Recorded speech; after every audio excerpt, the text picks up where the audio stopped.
sur le 3e jour de votre arrivée, en fait, vous êtes pris dans un chantier, un coup de main de plusieurs communautés justement des Mornes, plusieurs villages. Et du coup, vous êtes réveillé avec un grabuge important tout autour du logis. À l'extérieur, tout le monde s'affaire à transporter des plans, des outils, des matériaux vers l'aval.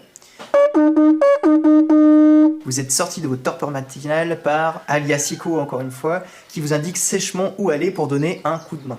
Vous préparez un peu vos affaires à la hâte, vous rangez ce qu'il vous faut, une bouteille d'eau, un petit casse-croûte qui a été gentiment cueilli la veille. Et vous commencez à vous déplacer, à suivre le flot finalement des gens pour retrouver la zone du chantier. Quelqu'un me fait un petit jet d'orientation, quelqu'un qui est un peu bon. Faites la somme directement. Ouais. 4. 4, c'est un peu mieux. Bon, alors du coup, on a Brume qui essaye de convaincre Clémentine qu'il faut pas aller par là parce que c'est le flot, les gens ils vont là-bas. Et du coup, petit à petit, au fur et à mesure de la négociation, Brume arrive à trouver très facilement le chantier. Et les autres arrivent avec un peu de retard. Elle vous réexplique où sont les graines. Ça ressemble un petit peu aux travaux de la veille. C'est juste que là, vous êtes vraiment sur une zone qui a été ravagée par le passé, où il n'y a pratiquement plus de couvert forestier. Et du coup, ça donne d'autant plus d'importance en fait à ce que vous êtes en train de faire. Il y a une partie du groupe qui va pouvoir faire des travaux de terrassement, donc ça va plutôt être un travail d'athlétisme, on va dire. Et d'autres, ça va être sur le savoir de la flore. Et ça peut être l'occasion de développer la compétence, si vous l'avez déjà. On a bien vu que l'athlétisme c'était pas mon fort. Non, on apprend plus sur les plantes, moi je connais les bois, mais, ouais, mais les plantes même, c'est pas... Du coup, je crois qu'on est 3 à avoir du savoir-flore. Mais toi, t'es bien en athlétisme, c'est quand même... Mais ouais, c'est ça. Après, moi, je peux plutôt aller au terrassement. Et puis laisser juste Clémentine et Brume. T'as un savoir-flore? Pas du tout. Elle le développe, elle va l'apprendre. C'est Ned. C'est un enfant, Brume, encore. Hein. Ouais. Je suis pas un enfant, en fait. Je suis plus grande que ça, quand même. Je suis ado. Bon, donne la main à Waiko, s'il te plaît. Il est dans son porte-bébé. Encore chez ma souci. Eh ben, allons-y. Alors, faites-nous voir un petit peu comment vous arrivez à aider le village, enfin le chantier. Faites des petits jets d'athlétisme ou de savoir sur la flore. Éventuellement de bricolage pour les fascines.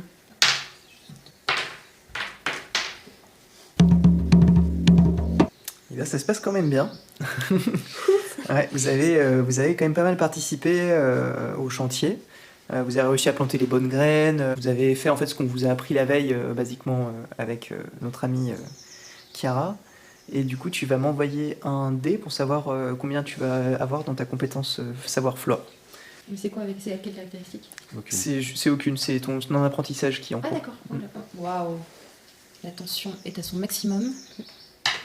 5. Et ben 5, tu vas te mettre 3 dans ta compétence. C'est complètement arbitraire. Pourquoi j'ai tiré 5? Donc on a commencé à avoir une personne un peu plus fortiche dans la flore, c'est bien.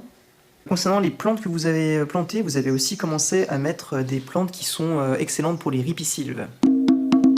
Donc une ripisylve, c'est une forêt qui borde les rivières. Et c'est pas du tout les mêmes biotopes en fait que des forêts plus profondes comme sur les Mornes. Vous avez notamment du bois côtelette, qui est un bois qui est côné avec des petits fruits rouges engrappés au tronc. Il est assez facilement reconnaissable. Bon, vous avez juste les graines issues des fruits et vous les plantez. Et il est excellent parce qu'il arrive vraiment à tenir la berge. Il est structurant, on va dire, pour commencer à réinstaller de la vie de manière générale sur la rivière. À côté de ces bois côtelettes, vous avez d'autres bois plus classiques comme l'angelin, le bois savonnette rivière et le bois rivière. Et tous ces bois, en fait, ont été élus, on va dire, les bois les mieux pour réinstaurer des habitats en fait, au bord des rivières.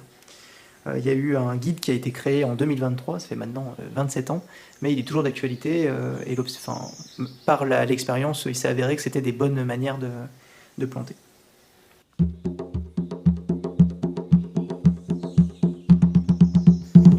La journée se termine avec la cérémonie dite des piliers de la rivière. Cette fois-ci, c'est des espèces qui permettent vraiment de stabiliser la berge en profondeur. Et du coup, ça va être des bois beaucoup plus importants, comme encore le bois côtelette, certes, c'est un petit peu le super-héros des rivières, mais vous avez aussi des mahoganies, vous avez aussi des bois de campèche, des bois rivières et du bois patate. Et ça, c'est vraiment des gros arbres, enfin des arbres plus costauds. C'est pour ça qu'on appelle ça les piliers de la rivière. Ils arrivent sous forme de pieds déjà plantés, de plants. La pratique, en gros, c'est que chacun en fait va de pilier en pilier pour y apporter quelque chose. Des fois, ça peut être de la terre, ça peut être du compost, ça peut être d'autres petites graines qui vont l'accompagner, ou carrément des offrandes, des coquillages, des objets, etc. Et à chaque fois, c'est accompagné d'un petit vœu de bonne santé. Ça peut être des mots de remerciement pour leur future protection. Ça peut être des louanges, on va dire, par rapport à sa magnificence future, espérée, on va dire. Ça dure vraiment pendant tout le début de soirée, jusqu'à ce que le soleil soit complètement couché, jusqu'à ce que les lueurs dans le ciel soient un peu moins rosées, orangées. Vous allez comme ça suivre un petit peu cette communion, quoi, cette procession de pilier en pilier, d'arbre en arbre, pour essayer de donner quelque chose qui vous est propre. Ça te parle parce que, Naël, parce que c'est une pratique biosystémiste. En fait, le village des Mornes, et tu as l'impression, peut-être plus largement, une bonne partie du bassin versant du Galion, a l'air de suivre ça, en fait. D'essayer de laisser vraiment la nature prendre de l'espace, jusqu'à même dans les maisons. Vous avez le bois vivant qui construit les maisons, etc. Ils ont pris le parti, ils ont pris la lecture, en fait, de cette pratique, cette croyance, comme vraiment intégrer la nature, y compris dans la vie de l'humanité, quoi. Ils se sont retrouvés une place, finalement. Et en participant à sa réimplantation. Ouais, tout à fait. Ils n'ont pas pris le parti de... raconte ta pratique, du coup, Naël. Comment dire ? Pour moi, c'est vraiment un truc de laisser la nature faire, laisser la nature se régénérer dans les espaces, et de limiter au maximum l'interventionnisme humain sur les espaces naturels. De redonner sa place... En fait, ou plutôt relaisser sa place à la nature. L'humain a colonisé quasiment toutes les surfaces, en tout cas sur les terres, toutes les surfaces qu'il pouvait, et je pense qu'il y a besoin d'espaces naturels, en fait, et donc et que des espaces naturels recréés par les humains, c'est pas des espaces naturels, c'est une projection de nous sur la nature, et qu'il y a que la nature qui peut se recréer elle-même. Donc voilà, là tout de suite présentement, je suis en questionnement sur aider la nature à revenir. Sur comment faire ça, notamment parce que la ville a poussé, la ville a repoussé la nature bien loin de ses frontières, et que si on veut voir la nature revenir proche de chez nous dans la Volga, il va falloir soit attendre quelques siècles, soit défoncer le béton et lui frayer un passage. C'est ce que j'allais te dire, c'est Alia qui parle, du coup. Finalement, est-ce que vous avez des décrouteurs, des artificialiseurs? Est-ce que vous avez des personnes qui viennent faire craquer le béton, justement? Enlever les routes Je pense qu'il y en a, mais plus dans la périphérie. En fait, ça met du temps à arriver jusque dans le centre. Alors moi, je suis végétaliseur. Okay. Donc je travaille conjointement avec les décrouteurs. Donc il y en a quand même quelques-uns à Foyal. Et peut-être qu'il nous manque quelques essences d'arbres là parmi celles que j'ai vues chez vous. Le bouquin dont tu as parlé tout à l'heure, c'est un peu le bouquin de chevet de tous les architectes actuellement.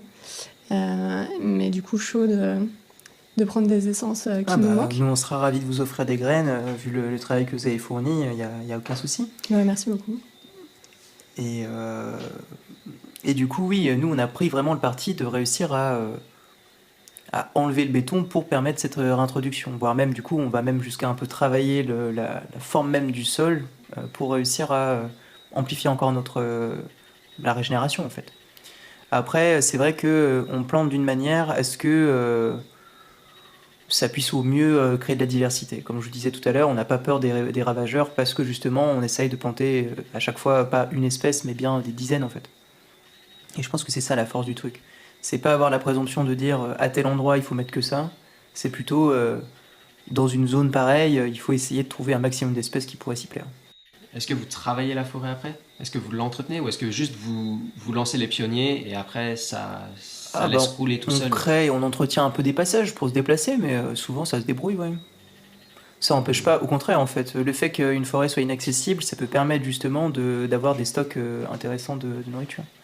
Le seul truc où on va être un peu interventionniste, c'est sur les espèces envahissantes, les lianes, les cordes, des choses comme ça. Et là, pour le coup, de temps en temps, pour libérer certains pans de forêt, on est obligé d'aller les attraper, quoi. C'est un travail qui est fastidieux, mais mine de rien, ça permet de relancer un peu la vie sous les lianes. Et c'est bien la diversité, mais est-ce que vous arrivez à avoir des quantités suffisantes de tout, ou parfois vous avez des pénuries de certaines ressources certaines plantes, certains fruits, certains... Est-ce Ma- que vous avez ma des manques par famille- moment ou est-ce que Ouais. ça reste quand même... Ma famille a fui justement les villes à cause des pénuries. Ok. Et pour le coup, depuis qu'on est ici, depuis qu'on est arrivé, on est vraiment dans l'abondance, quoi. On n'a jamais des périodes de manque. Alors après, je suis d'accord, hein, par rapport à vous, on a peut-être une vie qui vous paraît très sobre, qui paraît un peu simple, mais on n'a jamais de manque. Enfin, vraiment, on est sur tout ce qu'on fait, en fait, c'est pour créer de la nourriture et pour garantir une eau correcte. Donc finalement, on vit bien comme ça, quoi. On a réussi à s'y faire. Vous vivez longtemps, en bonne santé. Oui, nos plus vieux, rien que dans un village, là, comme vous l'avez vu, il a plus de 104 ans maintenant, je crois. On a commencé à avoir quelque chose d'assez sympa, ouais. Tout ça avec de la médecine Ah bah, purement... c'est pas oui, forcément la c'est médecine qui va médicinal. garantir la santé. Là, pour nous, c'est l'activité physique. Tout le monde est dehors constamment. Les cases sont pas assez grandes pour qu'on puisse se prélasser comme on pouvait le faire des dizaines d'années auparavant. Tout le monde reste très actif. En plus, les plus anciens ont vraiment un rôle en fait dans la communauté. Que ce soit pour du conseil, pour garder les plus jeunes, pour réussir à garder certains savoirs et les transmettre. Pour le coup, c'est super important pour nous d'entendre les histoires des anciens, pour bien garder à l'esprit les mécaniques climatiques, etc. Des choses qu'on palpe pas, quoi, qu'on n'arrive pas à saisir en soi. Réussir à les avoir expliquées par des personnes qui connaissaient les sciences d'avant, c'est quelque chose de vraiment important pour nous. Donc vous n'êtes pas forcément dans le soin, mais dans la prévention. Enfin, il y a moins de maladies. C'est pas que vous soignez Oui, bien c'est avec ça. les plantes, c'est qu'en fait, Bah, de on fait, se soigne bien, mais de manière générale, les gens sont en bonne santé. Ouais. Ok. Ouais. C'est Garder surtout moins du lien soigné. social, garder de l'activité physique, bien manger aussi. De nourriture variée, ça pour le coup, c'est ce qui nous maintient, j'en suis sûr. Ok. Est-ce qu'il y a des menaces aujourd'hui? On va dire que notre position, elle est pas très. Les gens sont pas très envieux de notre vie dans les mornes, notamment parce que on vit un peu dépouillé, quoi. Enfin, je sais pas comment dire, mais quand je vois vos vêtements, c'est vrai que ça me fait un peu rêver, mais J'imagine. pour le coup, les seules routes d'accès, c'est à pied. Du coup, si quelqu'un devait vraiment nous envahir et tout, je pense qu'il aurait quelques difficultés déjà à nous trouver. Et puis pour faire quoi? Enfin, je veux dire, on vit bien, mais c'est parce qu'on est dedans, quoi. Enfin, je sais pas, il y a un côté. On a trouvé notre place dans notre écosystème. Du coup, si jamais quelqu'un doit nous attaquer et tout, il n'arriverait peut-être pas à bien s'en sortir, quoi. Moi, pour le coup, c'est vrai que je rejoins un peu le biosystémisme et j'adore vraiment ce modèle que vous avez réussi à instaurer, enfin d'intégrer du coup la nature, d'autant l'intégrer dans votre mode de vie. Je reviens néanmoins sur les animaux. Par exemple, si jamais vous avez des pénuries parce que la nature, c'est très bien, mais peut-être que des fois, ça peut arriver que y ait des catastrophes naturelles ou qu'il y ait qu'il y ait des sécheresses, des pénuries. Comment ça se passe au niveau des récoltes? Si jamais il y a des animaux qui viennent manger vos récoltes, comment vous traitez ces aspects-là, ces problèmes-là? Est-ce que c'est déjà arrivé? Est-ce que vous avez des solutions pour ça? Ça arrive que certaines années, il nous manque. Il y a certains fruits qui se développent pas, mais ça reste ponctuel et puis on arrive toujours à se raccrocher à un autre. Vous avez tellement une autre d'abondance source. que du coup, c'est pas un problème. Pour le coup, dans les tropiques ici, je trouve dans la forêt, on arrive quand même à faire pousser un peu, tout quoi. On est sur une île qui est vraiment créole dans tout le sens du terme. Les plantes viennent de partout et elles prospèrent ici. Donc on participe juste à faire qu'il y en ait toujours et il y en ait en quantité. Mais par exemple, si vous avez des chauves-souris qui viennent manger vos fruits, vous les tuez pas. Vous les laissez... Non. Le parti pris, c'est justement de ne pas faciliter l'accès aux fruits pour nous. Et du coup, les chauves-souris ont plutôt tendance à aller chercher des fruits dans les hauteurs où elles ne sont pas embêtées par nos chats, par exemple. Et du coup, nous, les fruits les plus accessibles par le sol, c'est ce qu'on se garde pour nous. Et ce qui est accessible plutôt en hauteur, c'est ce qui va être mangé par les chauves-souris et les oiseaux. Et C'est les une chats... forme de respect. Et les chats, c'est un gros sujet aussi. Vous les stérilisez pas, vous les laissez On essaye se de les reproduire, stériliser, mais il y en a toujours beaucoup en fait qui arrivent régulièrement attirés par l'activité humaine. Et on n'a pas non plus, on n'a pas forcément le cœur de les éliminer, même si ils peuvent peser vraiment sur les écosystèmes. On essaie juste d'éviter Alors, qu'ils se sachant que reproduisent. les animaux sont égaux, j'espère effectivement qu'en aucun cas vous ne les mettez en danger. Je pense que c'est plutôt dans notre rôle en tant qu'humain d'en prendre soin et de les protéger. Les stériliser un chat, non mais ça va pas ou quoi? C'est un des gros facteurs d'érosion de la biodiversité, c'est les chats qui se reproduisent énormément et qui vont justement tuer la faune sauvage, se nourrir, prédater. Donc c'est un dérèglement qui est lié à l'humain, donc est-ce qu'on ne doit pas le réparer à un moment aussi ? On n'a pas à influer sur la nature telle qu'elle si les chats influent comme ça, et bah soit. Ah ouais. Peut-être que ça se régulera de par soi-même. Les humains n'ont pas à influer sur ça, on n'a pas à exploiter les animaux. Mais de fait, on a influé. Donc... C'est ça, c'est quoi la nature en fait? Les chats, ils étaient pas là, c'est nous qui les avons amenés, comme pas mal d'autres espèces. Mais cette espèce-là particulièrement, elle en tue beaucoup. Donc parfois, faut tuer pour protéger. C'est ça. Moi, je pense que la limite, il y a des limites à protéger les animaux, quoi. Mais en fait, c'est stériliser les chats pour protéger les autres animaux. Donc en fait, moi je pense que c'est aussi notre credo quand même. Mais bon, en même temps, c'est vrai que on a ramené les chats et après, pour réparer nos conneries, on stérilise les chats. Ça reste des êtres vivants. Oui. Et c'est nos égos. Donc ça veut dire que si on fait ça aux chats, c'est comme si on se le faisait à nous-mêmes sur les humains. Est-ce qu'on peut vraiment se traiter aussi, ça comme ça? Après, Ouais, faut moi, buter je les suis autres pour. animaux. Je suis pour qu'on se stérilise aussi. Aller hein. pour. Ok, ça c'est dérive. un autre sujet. Vous continuez cette discussion, encore une fois animée sur les sujets de la cause animale, et vous vous endormez avec l'idée que, mine de rien, vous aviez déjà vu des réenchanteurs, des croûteurs, végétaliseurs faire leur boulot, mais vous vous rendez compte de la maîtrise hydrologique et la maîtrise du génie végétal qu'ont développé ces communautés. C'est vraiment au-delà de tout ce que vous avez pu percevoir jusque-là. C'est notamment le fait que c'est des grands arbres, c'est des choses un peu plus conséquentes, peut-être plus impressionnantes pour vous aussi. Et vous commencez à vous demander comment elles s'intègrent en fait plus largement cette communauté, comment elles arrivent à se gérer. On a tout à l'heure parlé de plusieurs villages d'une centaine de personnes à chaque fois. Comment ils communiquent, comment ils s'entraident, qu'est-ce qui s'organise. Et c'est un petit peu sur ces pensées-là que vous vous endormez.